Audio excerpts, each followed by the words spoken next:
The term compact crossover often seems like a misnomer these days, but the 2015 Hyundai Tucson is bringing compact back. Measuring just 173.2 inches from nose to tail, the Tucson is about 7 inches shorter than Toyota's RAV4 and a whopping 14 inches shorter than Chevrolet's Equinox.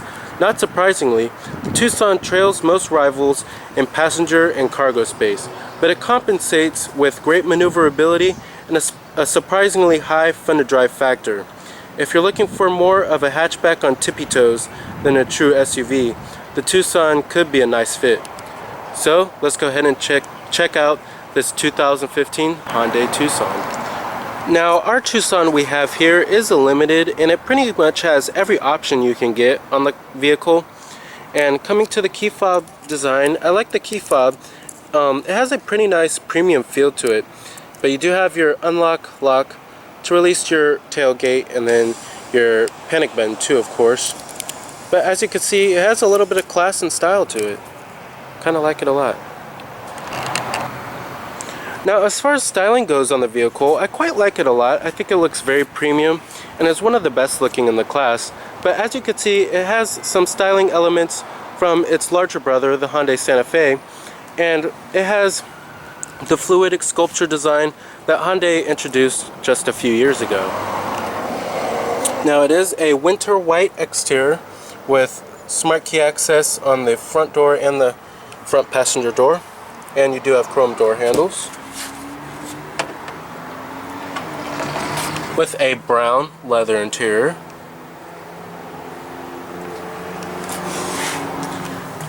Your power driver seat controls, power recline, and your power lumbar.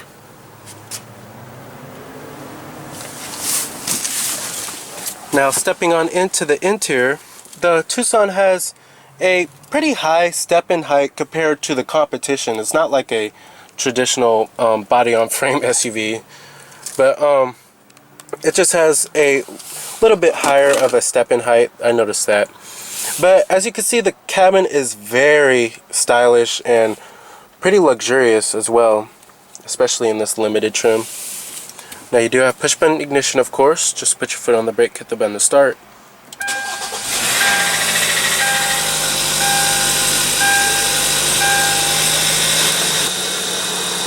Full leather-wrapped steering wheel.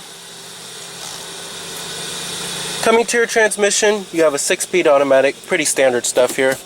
Nothing too noteworthy about it. You do have Shiftronic, manual shiftability, and then putting the vehicle in reverse displays your rear view camera, of course, with guidance lines.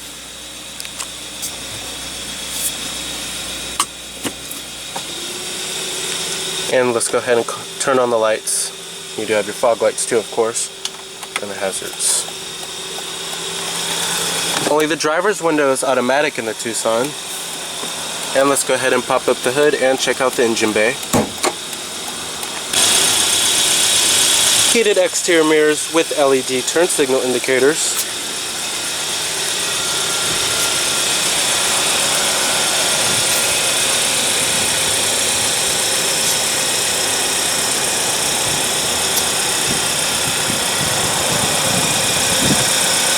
Halogen projector beam headlights with LED accenting lights, and your halogen fogs down there as well.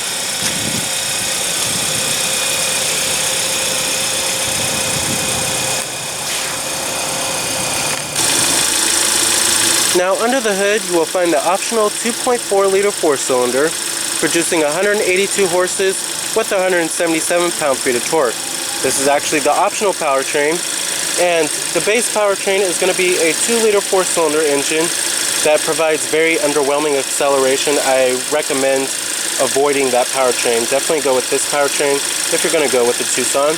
Expect EPA numbers of 21 in the city and 28 on the highway, which is pretty average for the class. It's nothing too special in terms of fuel economy, but at least it doesn't use anything like a CVT to boost up fuel economy.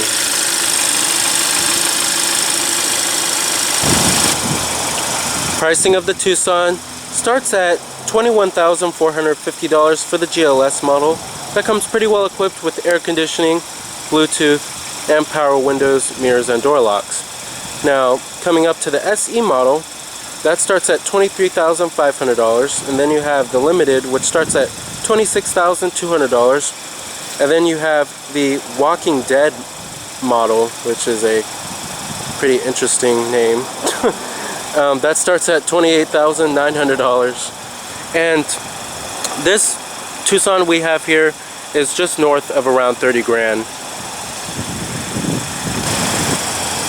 Now, competitors of the Tucson are the Honda CR-V, Toyota RAV4, Ford Escape, Nissan Rogue, Chevrolet Equinox, Kia Sportage. Now, coming to the rear, as you can see, you have more of that fluidic sculpture design. Full LED tail lamps, your limited trim badging, rear window wiper with a rear window defroster, and an LED third brake light too.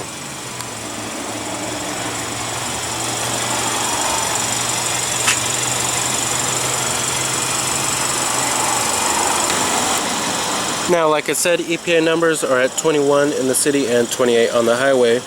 Total vehicle price is $30,030. Power windows, power door locks, power mirrors.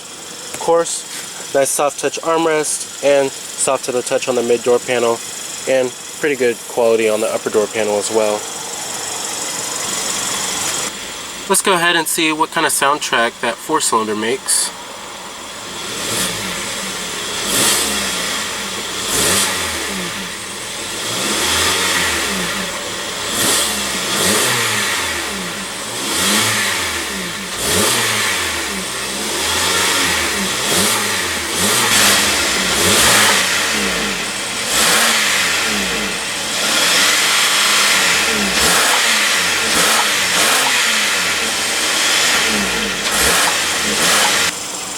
Very nice. Actually doesn't sound half bad. Now, as far as materials and build quality goes, it's pretty average for the class inside of this cabin here. Don't expect to find anything like a soft touch dashboard, but the graining of the plastics have a very nice feel to them. And other cars like the Ford Escape will feel a little bit nicer inside in terms of their materials. But it's pretty average for the class. They're all the places where you need to be like soft to the touch, like your armrest and the mid door panel and on the center console. Those are all the very important places. Now, coming down to the center stack controls, I like these center stack controls and how they made it very simple and clean looking. But you do have dual zone automatic climate control. I don't even think you can get it any like cleaner than this. And here's your fan speeds, your front window defroster, of course. Heated seats are located right here for the driver and passenger, and they are two-staged. Down here you will find two 12-volt power outlets, a USB port, auxiliary input, and then a little storage cubby down here. Then you have your cup holders right here, and then coming to the center console, no power outlet or anything like that of that nature. The center console is okay, an okay size. It's not really big or too small either. Now, coming up here, you have your garage home link, auto dimming rearview mirror, and Hyundai's Blue Link telematics system, which is kind of like OnStar. And then you have your sunglass container. And you also do have a panoramic sunroof as well, which gives the cabin a much more airy feel inside of here.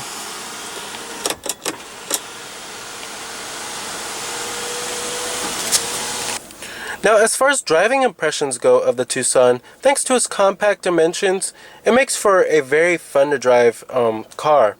And it's one of the better handling vehicles in the class. It's just about as good as the Ford Escape or the Mazda CX-5.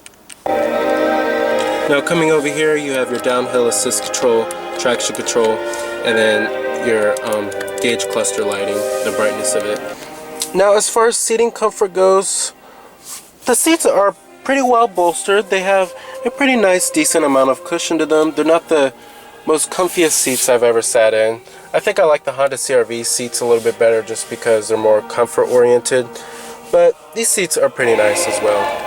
Now, coming to the gauge cluster, you have blue gauges, and then you have a little information center right there, which gives you your average speed and then your trip odometer too, of course, and then your range, and then your average fuel economy as well.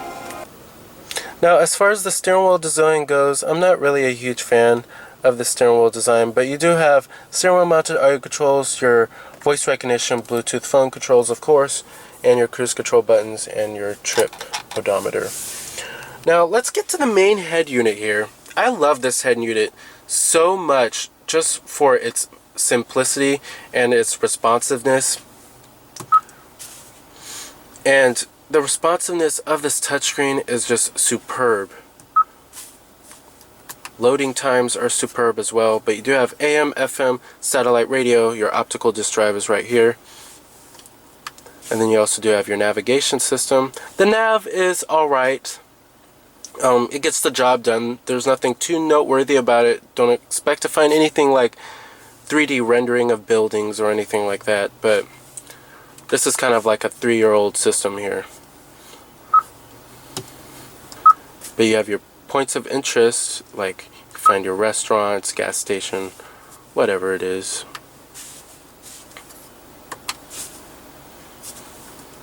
And then you also do have an SD card slot for the map.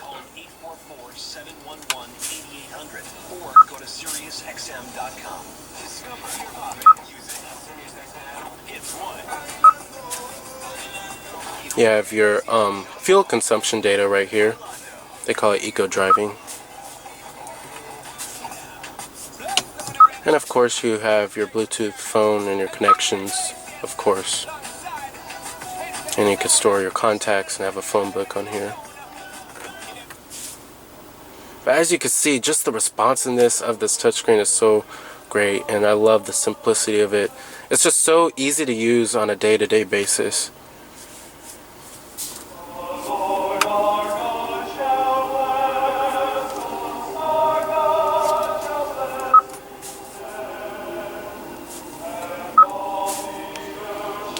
And you do have HD radio as well.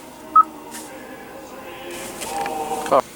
Now, if you want something that has a little bit more passenger and cargo space, then you're probably going to want to step up to the Santa Fe Sport, which has way better cargo space and passenger space than the Tucson. Now, as far as visibility goes, it's not that great inside of this car. The seat pillar is very thick, and that creates a huge blind spot back there. Very big blind spot, and the glass area all around is not that great either. Alrighty, and let's go ahead and shut down the Tucson. Let's go ahead and check out the rear seat passenger space as well as the trunk capacity.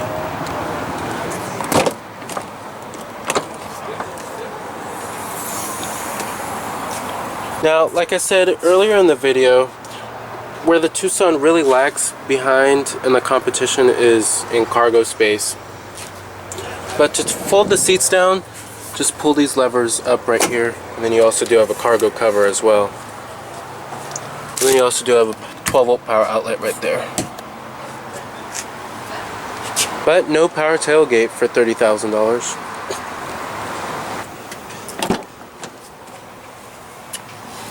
Materials do follow back through on the rear, so thankfully they didn't cheapen out. And it's still soft to the touch on the upper door panel where you might rest your arms. And then it's soft to the touch on the mid door panel as well. Now, sitting back here, I'm actually quite surprised. It's actually roomier than I thought.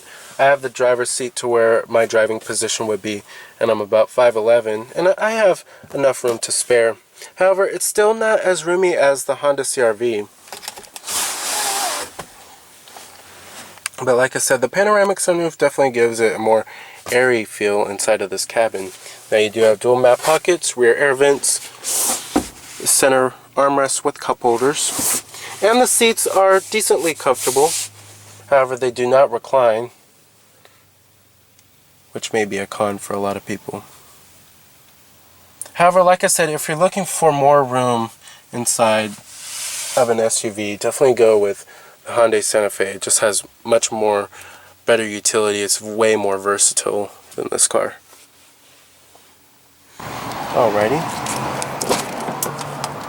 Full manual passenger seat. Your glove box compartment. That's actually kind of weird that the rear one of the defroster buttons located right here. And then the front window defroster is located right here and is a much smaller button than the rear window defroster. Just a little odd styling detail I had to note there. Alrighty. So the 2015 Hyundai Tucson serves up as a satisfying blend of fashion, features, and maneuverability, though its interior space is somewhat limited. So remember that this is Cameron Birch from Cameron's Car Reviews.